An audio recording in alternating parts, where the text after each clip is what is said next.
عدالتوں نے بہت عجیب و غریب فیصلے دیے ہیں اور اس وجہ سے میں سمجھتا ہوں کہ کچھ تھوڑی سی مایوسی تو ہے. ایک تو عدالتوں نے یہ جج صاحبان ہی ہیں آپس میں ان کے اتنی جھڑپ ہے اور اتنا ان میں تضاد ہے اور ایک دوسرے کے وہ خلاف وہ فیصلے بھی کر رہے ہیں کہ اس وقت پاکستان کے 2 چیف جسٹس ہو گئے. جی. ایک چیف جسٹس آف پاکستان ہے یحییٰ آفریدی صاحب. جی. ایک چیف جسٹس ہو گئے ہیں آئینی عدالت کے، کانسٹیٹیوشن بینچ کے. اچھا.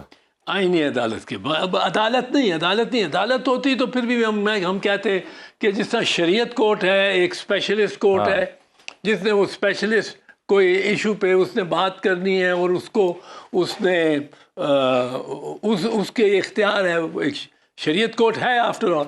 اس کے بعد ایک شریعت بینچ ہے جو اس سے اپیلوں کو سننے کے لیے. تو یہ اگر ہوتا پھر بھی ایک علیحدہ وہ سارا کارڈر ہی ان کا علیحدہ ہو جاتا. ٹھیک.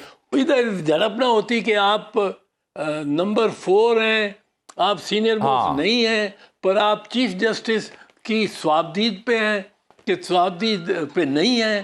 چیف جسٹس آپ بینچز آپ بنائیں گے. جب بھی یہ ہو جائے گا ٹھیک ہے لیٹ سے ابھی تو ان کے پاس بینچز بنانے کی کوئی اتنی گنجائش نہیں کیونکہ کانسٹیٹیوشن بینچ کے لیے 7 ابھی ان کے پاس ممبرز ہیں. جب یہ ان کے پاس 27 ہو جائیں گے ممبر یا جج 30 ہو جائیں گے جج تو ان کے پاس بنانے کے لیے کانسٹیٹیوشن بینچ کسی ایک مدت کے لیے وہ زیادہ ان کے پاس اختیارات ہو جائیں گے. تو وہ چیف جسٹس سے بہت بڑھ کر ان کے اختیارات ہوں گے. ٹھیک. کانسٹیٹیوشن بینچ جس کو بنائیں پھر اس میں کانسٹیٹیوشن بینچ میں کیسز جو جائیں گے وہ سارے آئینی اختیارات سے کی باعث زیادہ اہم کیسز ہوں گے. لیکن آپ دیکھیں نا یہ جو صاحب جو نقطہ آپ بیان کر رہے ہیں، جس مدعے کی جانب آپ مبذول کروا رہے ہیں، جو اعتراض آپ اٹھا رہے ہیں، جس تشویش کا اظہار آپ کر رہے ہیں، اس کے برعکس جو آپ کی پارٹی ہے پیپلز پارٹی وہ تو کریڈٹ لیتی ہے 26ویں ترمیم کی جس کے تحت یہ سب کچھ ہوا. وہ تو کہتے ہیں اس سے تو مسائل ہی حل ہو گئے ہیں، آئینی بینچ بن گیا.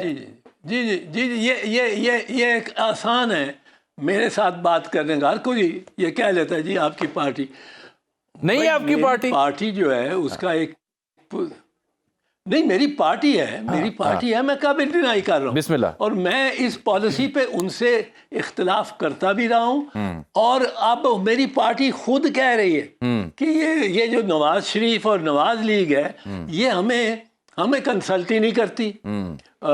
میریٹائم بنانا ہے اتھارٹی تو ہمیں کنسلٹ نہیں کرتی. دوسرے کئی معاملات ہیں اس میں یہ کنسلٹ کیے بغیر چل رہی ہے. تو یہ تو اب تکلیف تو سب کو ہو رہی ہے، محسوس ہو رہی ہے. اور اب وہ بات جو اعتزاز احسن سال پہلے 2 سال پہلے کہتا تھا وہ اب شازیہ مری بھی گئے اور وہ اب گورنر پنجاب بھی گئے اور وہ اب ٹاپ لیڈرشپ ساری کہے. تو میں نے تو اپنی مطلب ہے ان باتوں پہ جو بنیادی میرا ایک اختلاف رہا ہے اور میں اختلاف کیا میں ان کو کہتا رہا ہوں. میں پارٹی کی قیادت کو بدستور کہتا رہا ہوں کہ یہ آپ کو نقصان ہے، اس کا نقصان ہے. چلیں جو صاحب دیکھیں نا آپ کی باتیں اس کا مطلب آپ کی باتیں آپ کی پارٹی کو آئیں لیکن دیر سے آئیں اگر آپ یہ کہہ رہے ہیں اور اب اسی لیے وہ شکوہ کر رہے ہیں جو آپ بھی حوالہ دے رہے ہیں. تو یہ پھر آپ کی پارٹی اس کی کیا مجبوری ہے کہ اس سیٹ اپ کو انہوں نے یعنی سہارا دیا ہوا ہے؟ نہیں ایک مجبوری تو ہے. انہوں نے ایک اگر ایک معاہدہ کر لیا ہے اور اس میں انہوں نے ایک ارینجمنٹ کر لیا ہے تو ارینجمنٹ سے پارٹیز یوں ہی تو نہیں چھوڑ جاتی. یہ لوگ بڑے اس معاملے میں وہ ہوتے ہیں، ان کی ایک وکڈ کوشش ہوتی ہے آپ کو امبیرس کرنے کی، مجھے امبیرس کرنے کی. مثال کے طور اب مجھے کہتے ہیں آپ پارٹی میں کیوں؟ بھائی میں پارٹی میں ہوں، اب میری عمر ہے سفید بالوں میں پارٹیاں بدلنے کی. ٹھیک. اب میں اپنے پوائنٹ آف ویو کو بتاتا رہتا ہوں, کہتا رہتا ہوں. یہ پوائنٹ آف ویو میں پارٹی کا ترجمان کے طور پہ نہیں کر رہا ہوں, اپنے آپ پہ کر رہا ہوں اپنے. اور پارٹی میں اگر اتنی برداشت ہے کہ وہ میرے اختلاف کو بھی سن لیتی ہے, وہ میرے لائرز موومنٹ میں بھی جو پارٹی جو پریزیڈنٹ آف پاکستان تھے آصف زرداری صاحب, یہ مجھے بلا کے کہہ دیتے کہ یہ ختم کرو اور یہ آپ پلیز ختم کریں.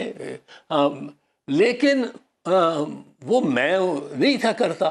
اب پارٹی میری میں اگر برداشت ہے تو یہ تو اس کا بڑا کریڈٹ ہے. نہیں, یہ تو بہت اچھی بات ہے. اور یہ چوہے صاحب, یہ بات ٹھیک ہے آپ کی, یہ تو بڑی قابل ستائش ہے, کمینڈیبل بات ہے کہ کسی پارٹی میں اختلاف رائے کے باوجود اس میں برداشت پائی جاتی ہے. باقی جو دو بڑی پارٹی ہیں ان کے ہاں اختلاف رائے ہو تو اگلے بندے کو نوٹس بھی ملتا ہے اور اس سے پارٹی کی رکنیت بھی معطل کر دی جاتی ہے. کئی ایک مثالیں میرے سامنے موجود ہیں, نون لیگ کی بھی اور پی ٹی اے کی بھی. یہ تو واقعی اچھی بات ہے.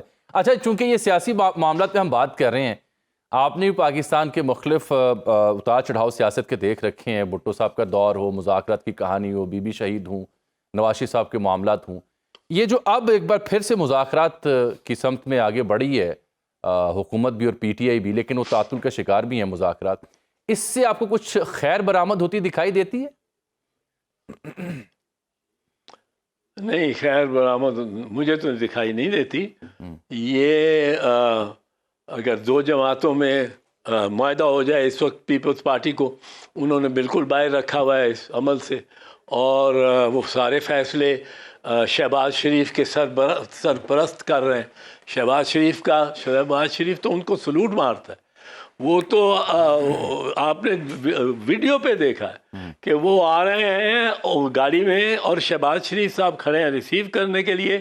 وہ دروازہ, ایک سفید ہاتھ بڑھتا ہے کیمرے میں اور وہ دروازہ کھولتا ہے. اس سے پہلے کہ دروازہ کھلے شہباز شریف صاحب سلوٹ مارتے ہیں, پھر وہ باہر نکل کے وہ ان کو سلوٹ مارتے ہیں پرائم منسٹر کو. تو یہ اب ان میں تو کوئی, انہوں نے تو بالکل رائٹ آف کر کے دے دیا ہے, اور اب بس یہ کہا ہے کہ جی ہمارے کیسز ختم کراؤ, اور وہ ختم ہو جائیں, اور ہم مارچ جو ہے 2025 اس کے بعد ہم صرف یہ چاہیں گے کہ الیکشن کمیشن جو اس کو قانون کا, جو نواز شریف کے بنائے ہوئے قانون کا